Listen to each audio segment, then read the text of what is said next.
Bien, buenas tardes a todos, mil gracias por estar aquí. Bienvenidos a la Fundación Cardioinfantil y al primer simposio de nuestro bebecito, que es el Centro de Imágenes Cardiovasculares. Entonces ahora les voy a hablar de una patología que es nuestra, no solo como país, sino como región. Me refiero a Sudamérica. De hecho, vamos a ver algo de la experiencia de la que hemos aprendido en Brasil.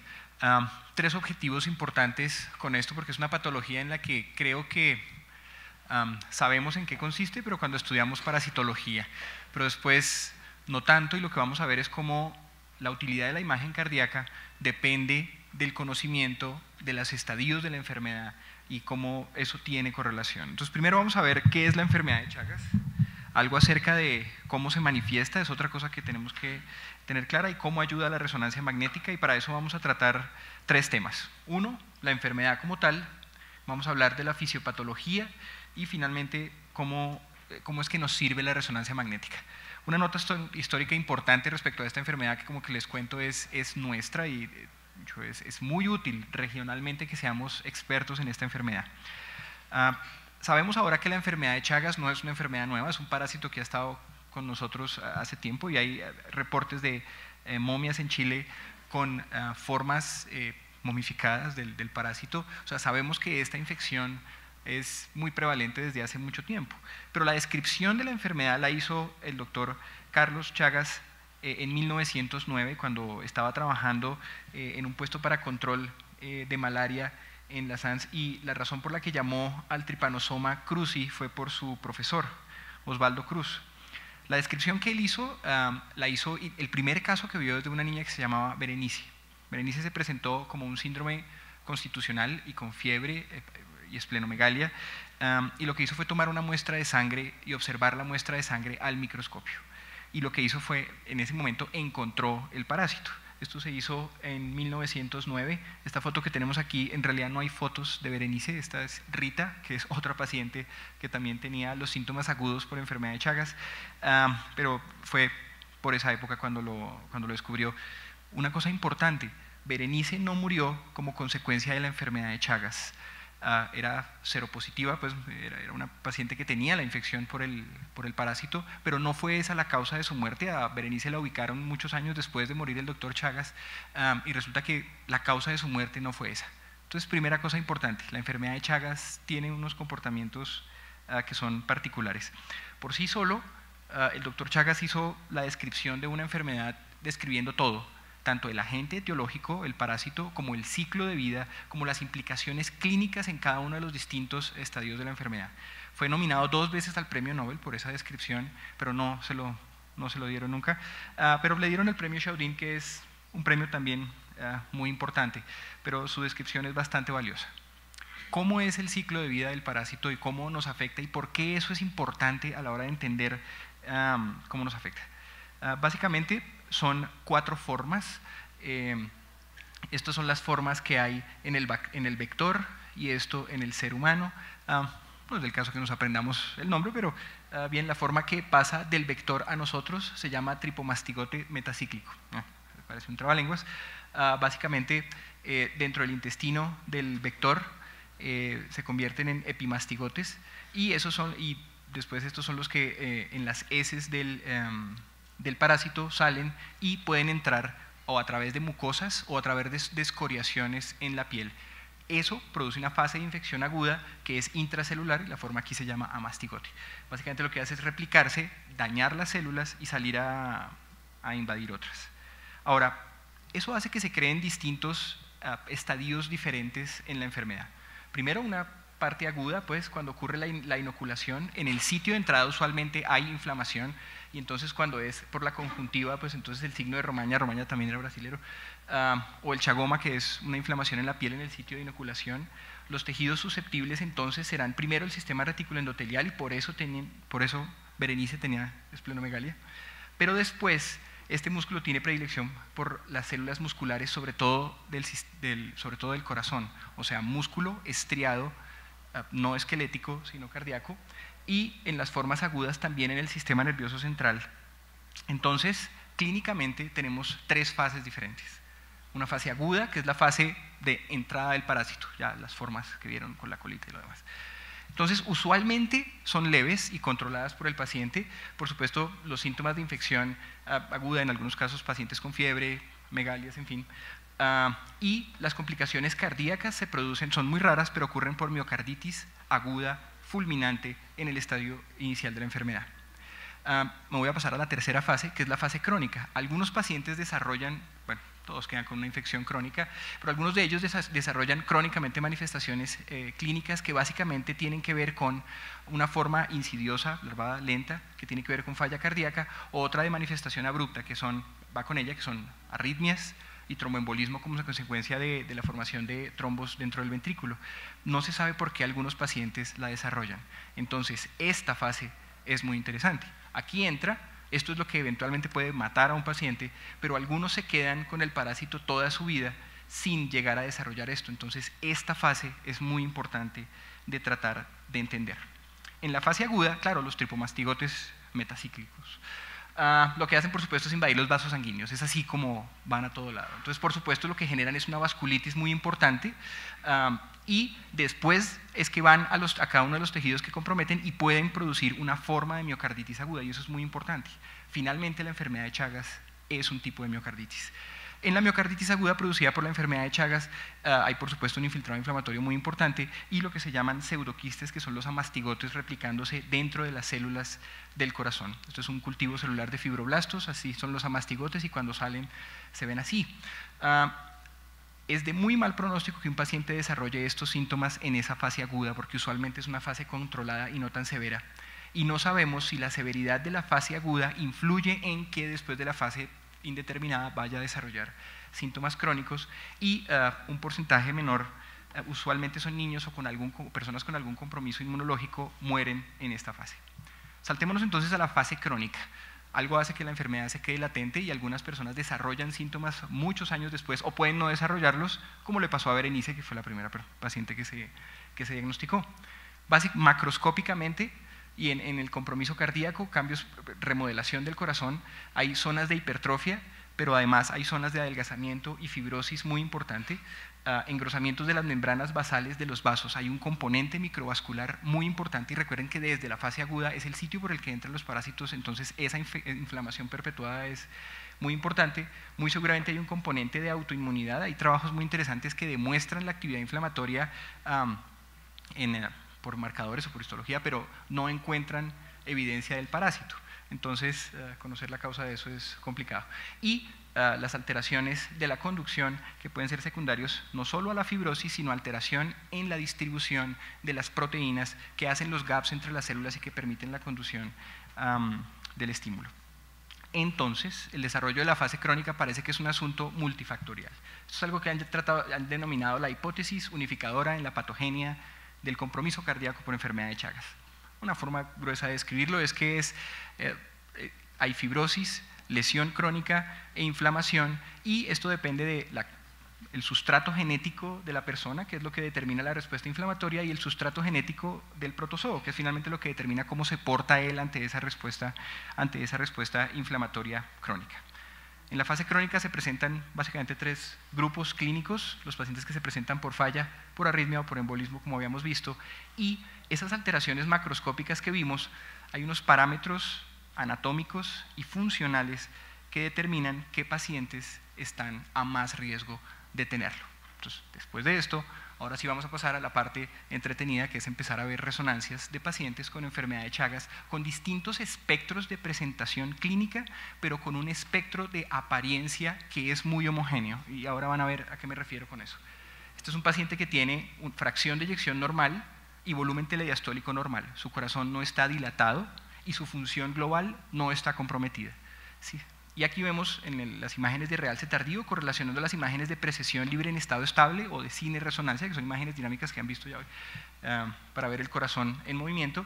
Ven cómo el ápex tiene una zona muy pequeña de disquinesia y adelgazamiento de la pared, lo que se correlaciona con una zona pequeña de realce transmural, y en el segmento inferolateral basal, que aunque uno podría arguir que la contractilidad es normal, aquí se ve una zona de realce que, viéndolo en el eje corto, en ese mismo plano, vemos una zona de realce mesocárdico, no tiene compromiso subendocárdico, limitada a ese sitio. O sea, un paciente que no tiene alteraciones funcionales, pero que ya vemos evidencia de fibrosis, como hemos visto hoy, que es lo que muestra el realce tardío. Conforme es otro paciente en el que lo que estamos viendo es que el volumen del ventrículo puede ser normal, pero empiezan a tener deterioro de la función ventricular, con un patrón de distribución muy parecido. Heterogéneas las presentaciones en cuanto a cómo está el corazón, pero homogéneo en la distribución de las alteraciones en el ápex, y realce en el segmento inferolateral basal, y en este caso ya empezamos a ver cómo ese segmento está adelgazado, con alteración segmentaria significativa de la contractilidad. Esto no es normal, es prácticamente aquinético, es el resto de los segmentos quienes lo hablan, y miren en el plano del eje corto y la correlación con la zona de realce en el sitio donde hay una alteración segmentaria de la contractilidad significativa. Entonces empezamos a ver cómo se van haciendo más grandes esas alteraciones, y eso tiene correlación con la función global ventricular.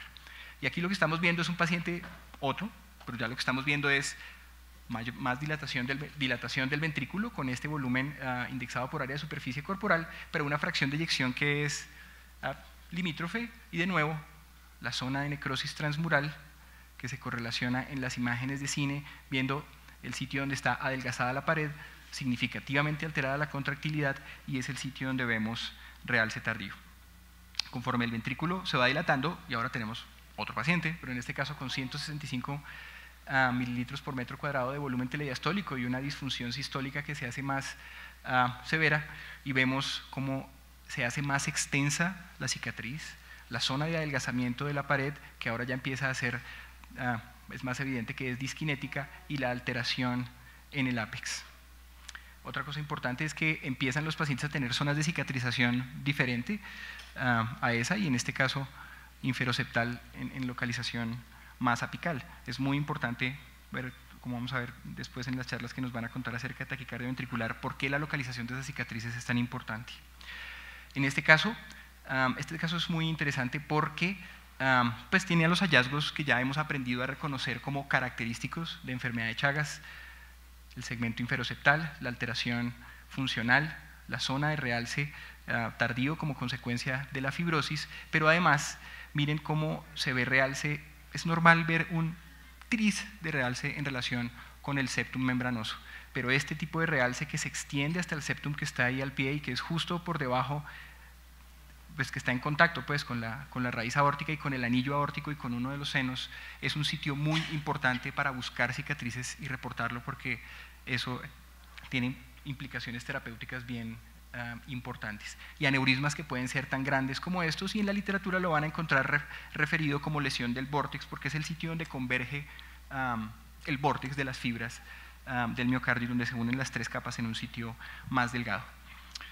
En el año 2005, el grupo del Dr. Rochite en Brasil hizo la primera descripción del realce tardío en pacientes con Chagas, su distribución y qué implicaba ese realce.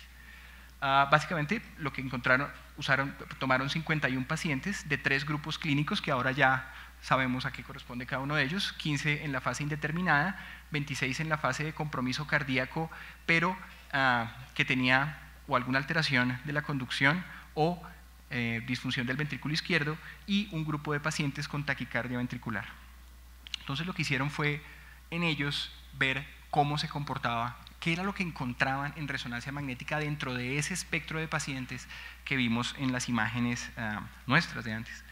Y lo que vemos es, miren cómo esto se correlaciona con lo que vimos antes: pacientes con fracciones de eyección normal, miren el grosor de la pared, pero de todas formas son pacientes que tienen zonas de realce, y conforme los ventrículos están más dilatados, la fracción de eyección es menor, y la transmuralidad de la cicatriz es asimismo mucho más importante.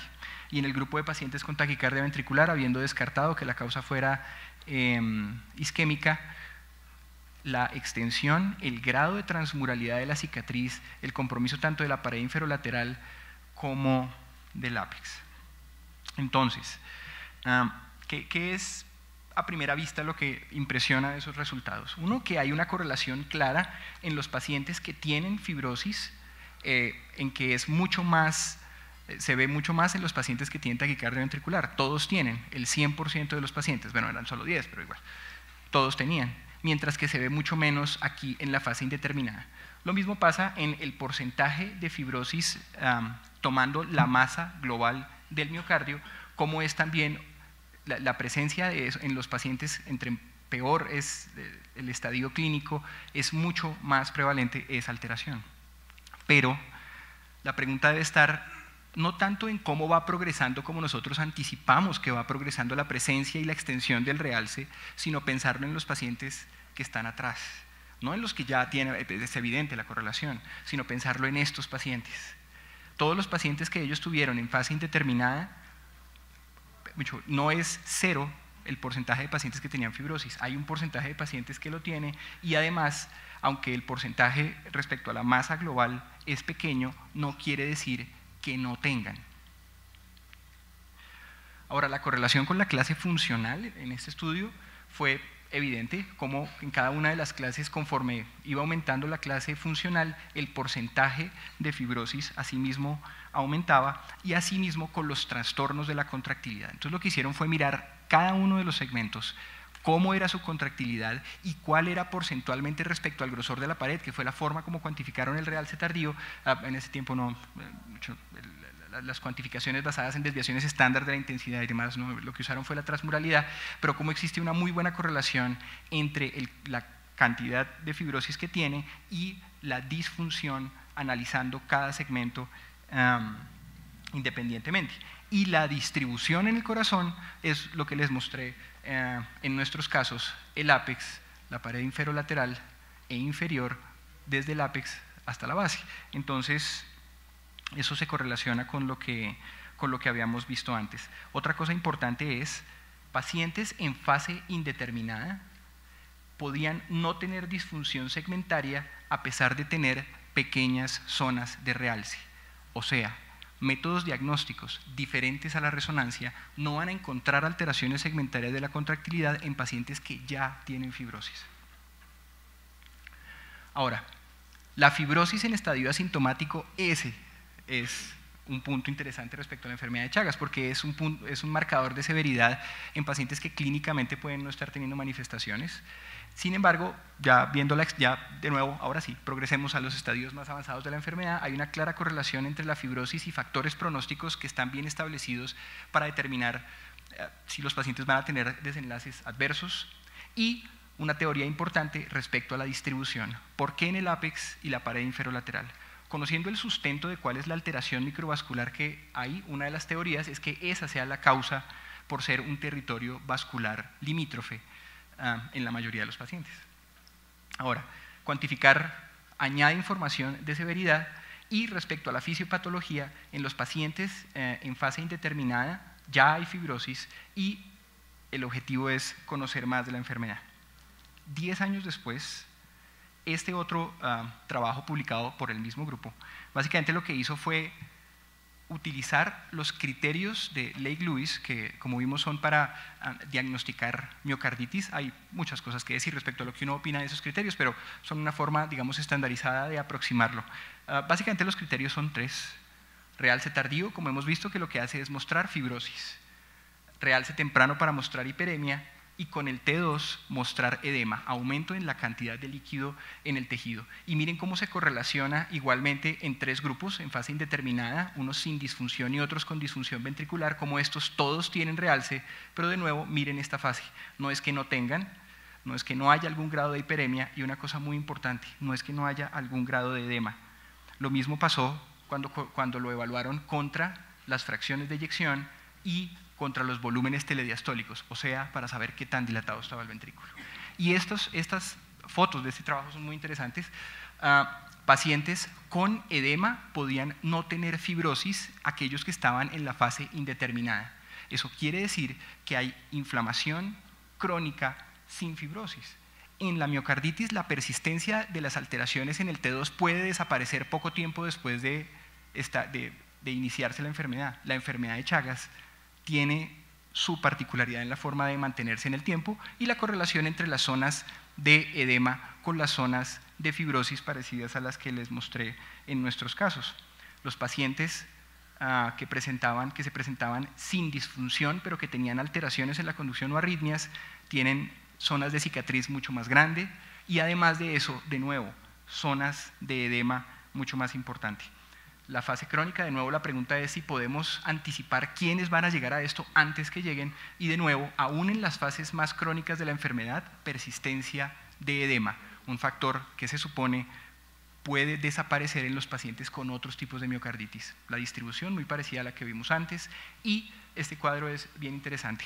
Analizando solo los segmentos que tenían edema, vayámonos a esta columna que es importante. Los segmentos que tienen edema y no tenían fibrosis, muchos de ellos tenían disfunción y la disfunción iba aumentando pues, respecto a la que tenían los otros. Eso quiere decir que la persistencia de edema quiere decir que hay inflamación crónica, haya o no fibrosis, hay predisposición a que esos segmentos sean anormales. Y es una primera evidencia imagenológica in vivo, sin biopsia, de la inflamación perpetuada que se produce por esto. Otras formas de estudiar el Chagas, secuencias puras, digamos, en Spineco, que lo que buscan es mirar si hay grasa o sangre en el tejido, por supuesto el T2, y el tagging como una forma objetiva de mirar las alteraciones segmentarias de la contractilidad.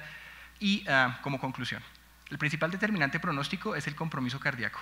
30-40% desarrollan alteraciones cardíacas, pero solo 10 a 20 llegan a ser sintomáticos. La resonancia magnética detecta la fibrosis aún con otras pruebas siendo normales y la clasificación clínica seguramente requiere una revisión, porque la fase indeterminada tiene pacientes con alteraciones que podemos detectar antes, aún si tienen solo fracciones de eyección normales. Y básicamente es una miocarditis crónica que en muchos no se puede demostrar el parásito, pero hay una inflamación persistente, que hay una etiología isquémica como una teoría interesante para explicar por qué la homogeneidad en el sitio de las cicatrices más grandes, no las únicas, recuerden la anteroseptal basal que vimos, y las alteraciones segmentarias según la extensión de la fibrosis que vimos, y este es un trabajo en progreso. Hay grupos con casuísticas muy interesantes como la Universidad de California en Los Ángeles, siguiendo cuál es el efecto pronóstico, cuáles son los desenlaces que van a venir al encontrar alteraciones en pacientes con fracciones de eyección normales, pero que ya tienen edema y o fibrosis, porque acuérdense que también pueden no tener fibrosis y tener algún grado de edema. O sea, el estudio en T2 es valioso más allá de solo el estudio en realce tardío para este tipo de miocarditis que es particular, como es la enfermedad de Chagas. Bien, muchas gracias.